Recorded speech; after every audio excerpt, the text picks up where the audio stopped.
Sensación luminosa y a este ritmo de Fito Páez para saludar a Ramón Alemán, es corrector de textos, entre otras cosas de las que vamos a hablar enseguida. Ramón, ¿qué tal? Buenas tardes. Hola, buenas tardes, ¿qué tal? Bienvenido, ¿cómo estás? Pues muy bien, muy contento. Y muy contento de oír a Fito Páez en la radio. Es muy de viernes esto, ¿no? Bueno, será que tengo el ánimo de viernes absolutamente, Ramón, pero es que me pega perfectamente para esta hora. Es una canción muy bonita, muy optimista y a mí me da mucha alegría. Y Fito Páez en general me da muchas emociones. ¿Eres muy optimista tú, Ramón? Bueno, creo que sí.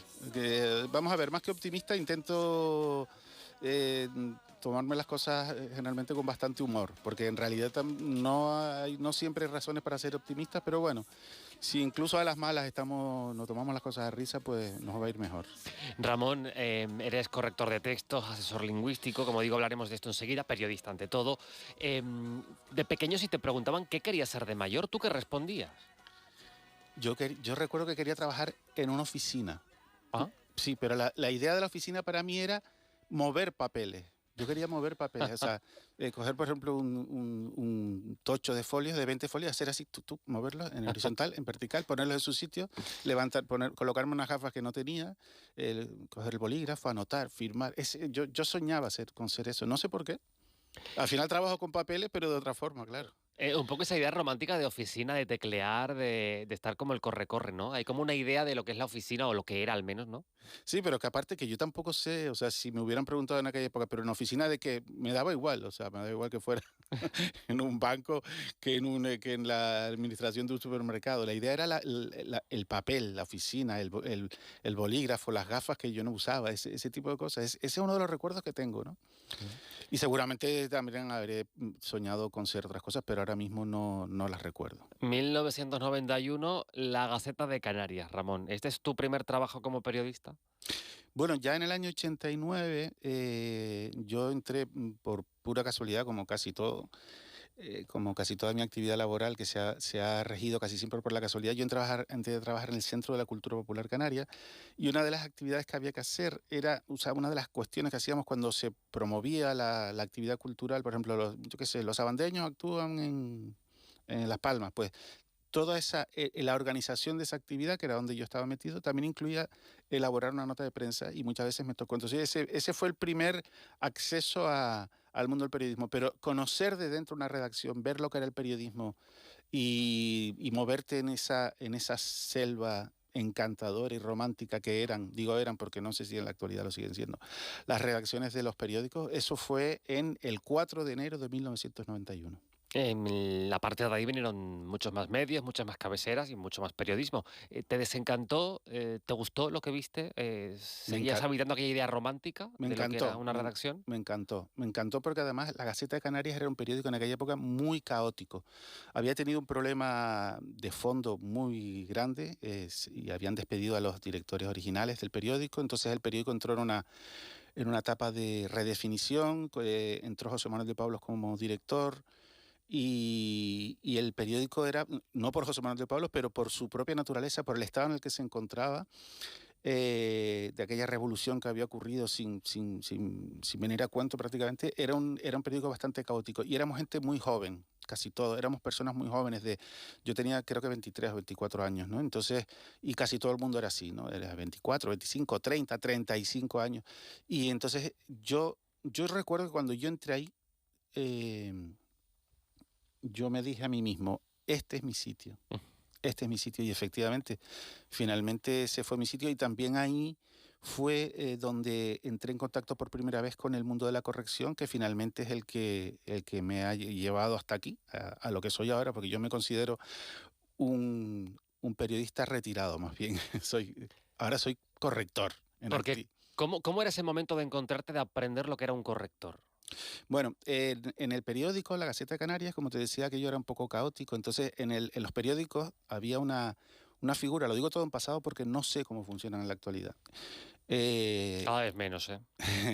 En aquella época había una figura que era el responsable del cierre. El responsable del cierre era, digamos, el último bombero La última persona que era capaz de apagar un incendio, en el sentido de que no apareciera un disparate al día siguiente, sobre todo en la portada o en los titulares, etcétera. Era el responsable de que si ETA, que en aquella época estaba muy activa, ponía una bomba a las 10 de la noche, pues es que eso, o a las 11 o a las 12, que eso saliera en el periódico al día siguiente. Entonces, el responsable del cierre era una persona que, por una parte, estaba pendiente de las últimas noticias y de las esquelas, recuerdo, y por otra parte, hacía una corrección superficial de los titulares de todas las páginas y una corrección muy profunda pues de la portada, de la primera página, de la última y de alguna otra, ¿no? Entonces, ¿qué ocurrió en la Gaceta? Que faltaba una persona para hacer el cierre los fines de semana y nadie lo quería hacer. Entonces el director dijo, bien, pues por orden alfabético y como mi apellido es alemán, pues me tocó el primero.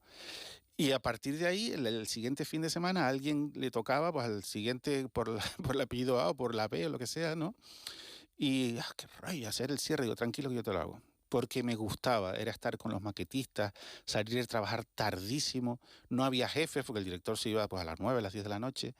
Era un trabajo, yo creo que tenía algo de romántico, en el sentido, no en el sentido afectivo de la palabra, sino en el sentido de que era un espacio íntimo, era de noche, trabajábamos dentro de una pecera, como estas que hay ahora en las radios, ¿no? Era muy, muy bonito. Yo tengo un gran recuerdo de aquella época. ¿Corregías mucho? ¿Qué tipo de cosas se corregían en aquellos años? Bueno, siempre, vamos a ver, la prensa es el lugar idóneo para cometer errores. ¿Por qué? Porque todo texto que se vaya a publicar y todo texto que haya sido publicado, por lo general va a tener errores. Es imposible que un texto, bueno, imposible no, pero es muy raro que un libro, por ejemplo, salga sin erratas, etcétera, ¿no? Pero ¿qué ocurre cuando todos los días hay que elaborar un producto? Primero, a toda prisa porque tiene que estar, es como hacer un libro todos los días, digamos. Lo que pasa es que para eso se cuenta, en vez de ser un escritor y una imprenta, pues la imprenta es una, pero lo escriben muchas personas y lo maquetan varias personas y la fotografía la hacen varios, y todo eso hay que hacerlo a toda prisa. Entonces es inevitable que salgan errores. Yo recuerdo un error que salió, que no fue un error, yo no hacía el cierre ese día, y fue en el año 91 precisamente, cuando el Frente Polisario declaró el alto el fuego. Estoy hablando del conflicto entre el Sáhara y Marruecos. Y entonces el titular debió haber sido comienza el alto fuego en el Sáhara, pon tú. Y entonces era o final del fuego en el Sáhara, pues fue final del alto fuego en el Sáhara. Y fue un error pues brutal, brutal. Pero también es verdad que yo una vez haciendo el cierre, había un titular en el que ponía Manuel Hermoso, Hermoso, pim, pim, pim, y algo más. Y por casualidad esa noche estaba el gerente del periódico allí, hablando con el tipo de, de la parte de fotomecánica y se abrió una puerta y me dijo, Ramón, ¿esto qué es? Yo ya lo había corregido ese Manuel Hermoso, Hermoso. Y le digo, pues nada, pues que el hombre es muy hermoso, será, no sé. Y el tipo, coño, y era el gerente de la empresa y dije, menos mal que buena persona, porque eso era razón para haber sido despedido, pero bueno, no pasó nada. No percibimos, bueno, no sé si percibimos el poder de meter la pata en ciertas cosas, porque hay erratas, digamos, que son perdonables y otras no sé si son imperdonables, Ramón. Bueno, la errata... ¿Hay categorías, básicamente? Sí, bueno, hay que diferenciar entre errata y error lingüístico, eso es lo primero. La errata es un error tipográfico, o sea, tú vas a escribir religión, por ejemplo, y escribes regilión, y querías pulsar la B y pulsaste la V que viene a estar justo al lado, no sé a quién se le ocurrió ponerla, ¿no? O te olvidaste poner una tilde, todo eso se deben considerar erratas. También hay otros errores que son ortotipográficos, como por ejemplo una línea viuda en los libros, que es esa línea que queda colgada al final de... La línea viuda y huérfana que queda colgada al final o al principio de una página. Pero después hay errores lingüísticos que hay que tener cuidado con ellos, siempre teniendo en cuenta que los propietarios de la lengua somos los hispanohablantes, en este caso del español somos los hispanohablantes, o sea, hay que tener mucho cuidado con decir, no, es que esto es incorrecto porque tal. No mezclemos la variedad lingüística, la nuestra es la variedad canaria, que es una variedad tan legítima como cualquier otra, y otra cosa es cometer errores que sí se deben considerar errores en la actualidad. Por ejemplo, te pongo un ejemplo, en la actualidad, en el español actual europeo por lo menos, no se debe utilizar cuando en aquellos contextos en los que el verbo haber debe ser usado como impersonal, debe ser usado como impersonal. O sea, tú no debes decir, habían 30 personas en tal sitio, sino había. ¿Por qué te digo en el español europeo actual? Porque eso en los Andes, por ejemplo, en el español andino, en Perú y en otras partes, eso es absolutamente normal. O sea que, y hay incluso estudios lingüísticos que dicen el camino, en el futuro es que ese verbo deja de ser impersonal. Pero lo cierto es que en la actualidad lo es.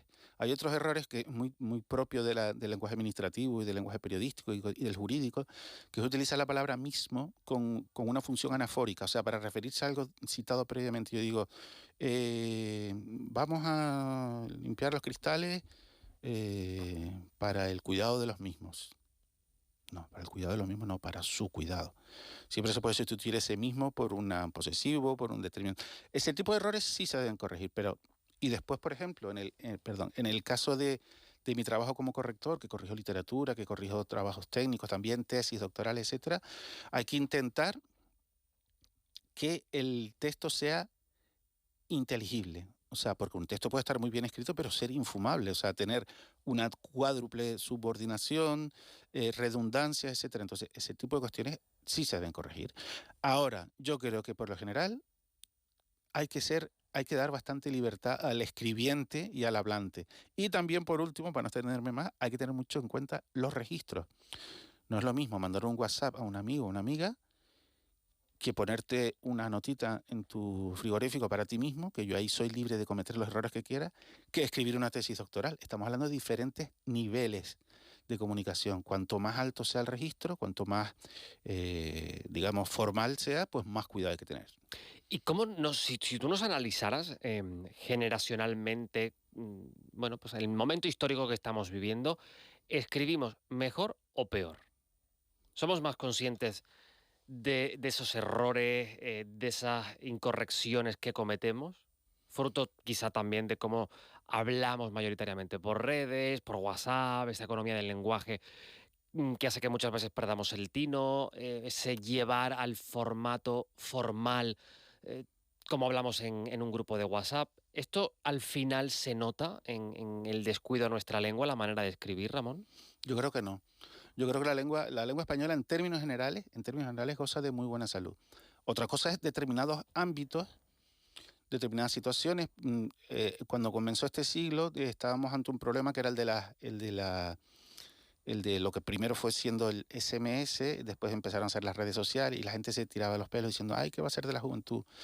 Después también vino otro problema, que fue el problema de la cada vez mayor tolerancia en el plano educativo, en los programas educativos. Todo el mundo tiene que aprobar, todos los niños y las niñas tienen que aprobar, pues a lo mejor no.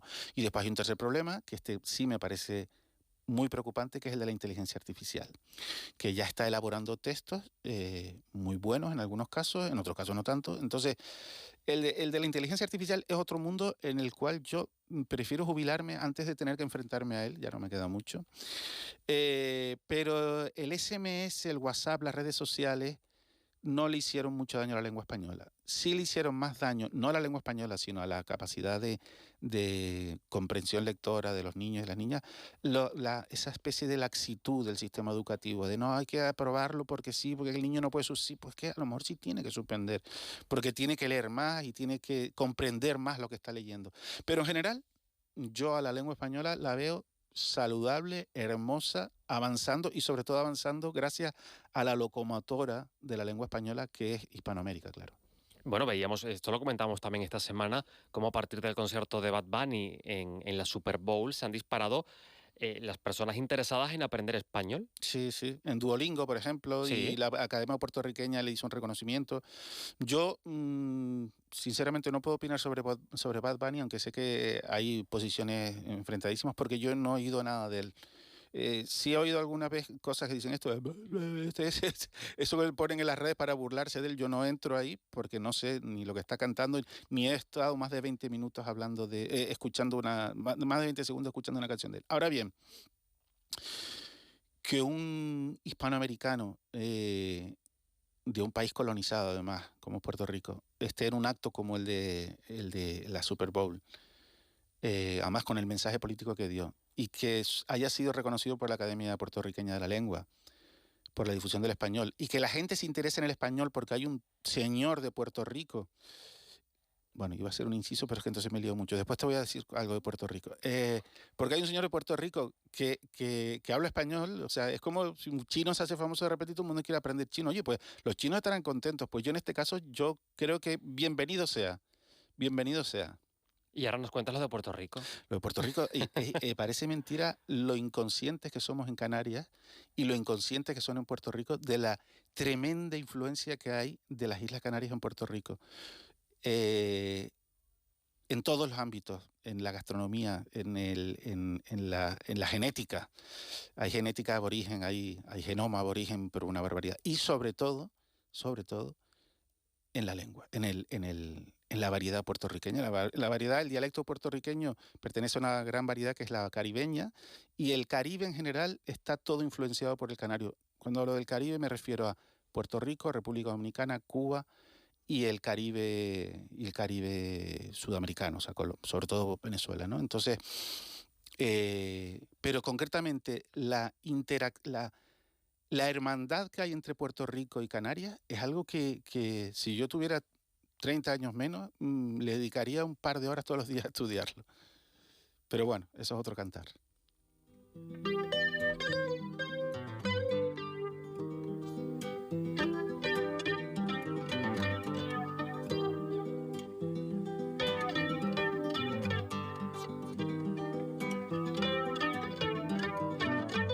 Al amanecer, algunos ojos ya eran de la oscuridad y huyeron hacia las tinieblas del ayer, con un puñado de semillas por sembrar, con un puñado de promesas por crecer y amar. Pero salió el sol. Y hablando de cantares, Ramón, Silvio. Silvio Rodríguez, sí señor.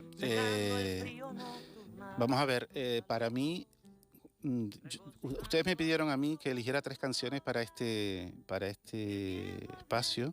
Lo ponemos difícil cada tarde, yo lo sé. Entonces yo elegí una de Silvio Rodríguez, otra de Fito Páez y la que vendrá después, que ya veremos cuál es. Pero es que Silvio Rodríguez forma parte de mi vida, pero desde que yo no tenía ni idea de que en esas canciones había un mensaje político, porque por ejemplo en esta canción que estamos oyendo, Leyenda, hay un mensaje político, pero Silvio Rodríguez es el maestro de la metáfora. Entonces lo bonito que tiene la música es que esta canción, que tiene un mensaje político a través de una metáfora, a mí me trae sin cuidado el mensaje político que tiene, porque esa es la gran capacidad de Silvio Rodríguez, convertirlo todo en una metáfora. Entonces, volviendo a lo de Silvio, cuando nosotros éramos pequeños, mi madre nos decía, hombre, a mí Silvio Rodríguez me gusta, pero Silvio Rodríguez para desayunar, Silvio Rodríguez para almorzar, Silvio Rodríguez para cenar, pues no, pues claro, porque no era solo yo, éramos mi hermana mayor, mi hermano mayor, yo, mis 2 hermanas pequeñas.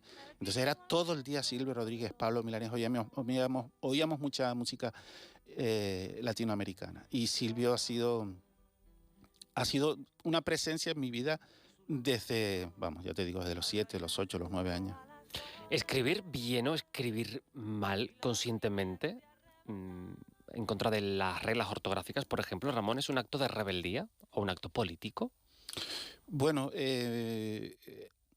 esto es complicado porque hay una acción, una manifestación de la escritura que se llama la heterografía, que es escribir con unas reglas ortográficas propias, que muchas veces contradicen a las de la Real Academia Española, pero no se hace con ánimo de molestar, sino con ánimo de mejorar. Una de las personas que hacía eso era Juan Ramón Jiménez. Juan Ramón Jiménez escribía colegio con J y lo hacía por una razón muy, muy lógica. O sea, él decía, ¿por qué un sonido, el sonido de colegio, tengo que escribirlo con G y jirafa con J? Si es el mismo sonido, utilizo la misma letra. Entonces, la heterografía es un posicionamiento muy legítimo.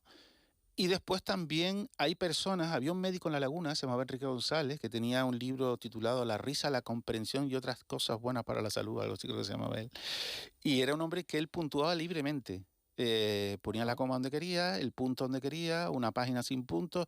Entonces, bueno, por supuesto no vas a ir a la cárcel por hacer eso, pero te estás jugando la posibilidad de que la gente le cueste leer tu obra y decida no leerla. O bien puede pasar también que tu audacia resulte exitosa y la gente diga, oye, qué maravilla lo que hace este hombre, ¿no? Entonces, con la lengua se puede hacer un poco de todo, siempre y cuando seamos conscientes de que previamente hay unas reglas que nos podemos saltar y que saltarnos las reglas puede tener consecuencias o buenas o no tan deseables, ¿no?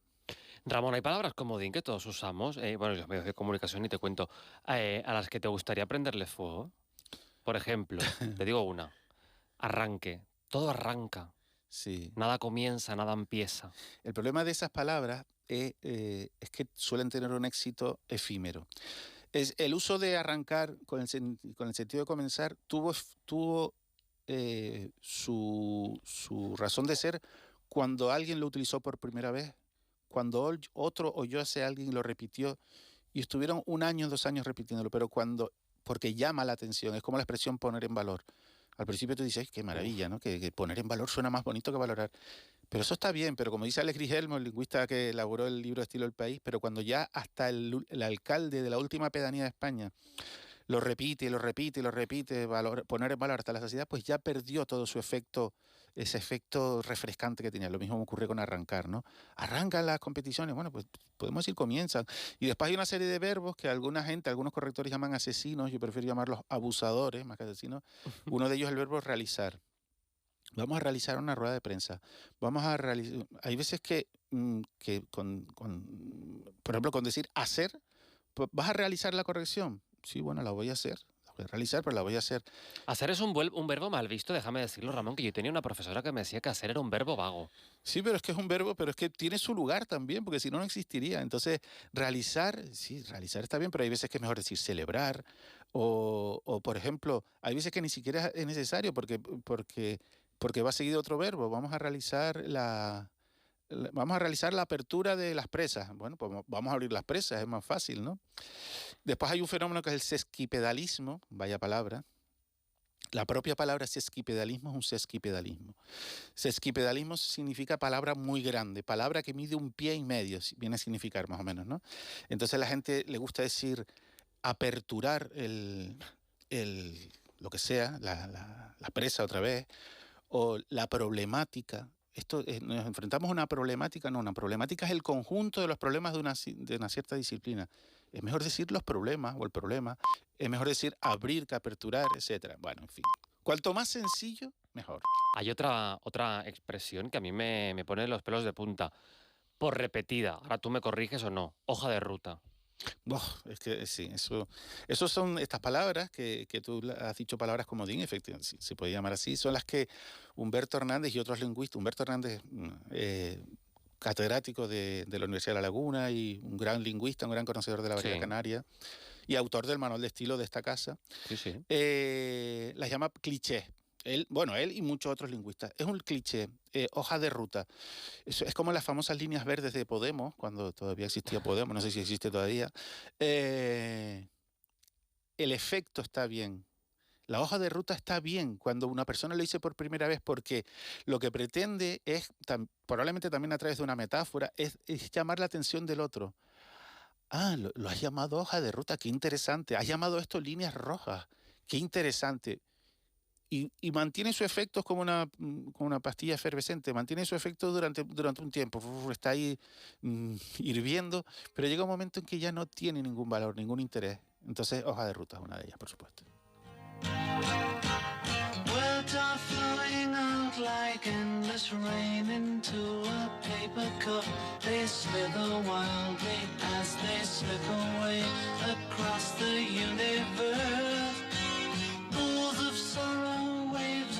Es decir que me gusta mucho tu playlist personal, Ramón. Así, los Beatles. Aunque esta canción es muy poco Beatles, porque esta canción, primero, costó mucho que entraran en algún disco de los Beatles. Segundo, es ya la típica canción que no es Lennon-McCartney, sino en este caso es Lennon. Pero tiene algo, es una canción muy mística, digamos. Es tan mística que una de mis hermanas, que es muy Beatlemaníaca, se pensaba que era de George Harrison, ¿no? Porque era el místico del grupo. Digo, no, es de John Lennon, perdone usted. Entonces es una canción muy bonita, habla del universo, de que nada, como está diciendo ahí, nada va a cambiar mi mundo. Habla de una persona que cruza sobre charcos de tristeza, y a mí me parece una expresión tan bonita, charcos de tristeza, ¿no? En fin.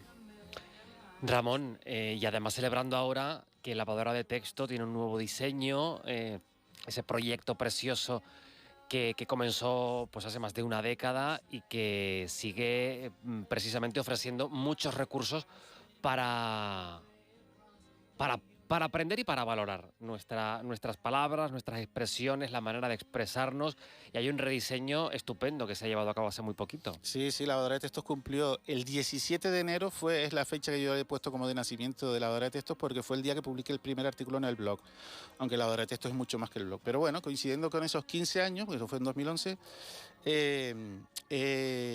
se ha renovado la web, he recuperado el blog, porque yo lo tenía un poco abandonado, y he intentado también yo modernizarme un poco, con adaptarme al lenguaje de Instagram, de TikTok, y bueno, pues resolver dudas de forma muy, muy visual, y etcétera. Y la web, la verdad es que yo estoy muy contento. Y he de decir que, bueno, tú estás en Las Palmas, yo estoy en Tenerife, pero he recibido hoy, yo estoy muy emocionado hoy, porque hoy recibí una felicitación desde Las Palmas de una amiga, y me envió la felicitación en una carta, con el nombre escrito a mano, la carta escrita a mano.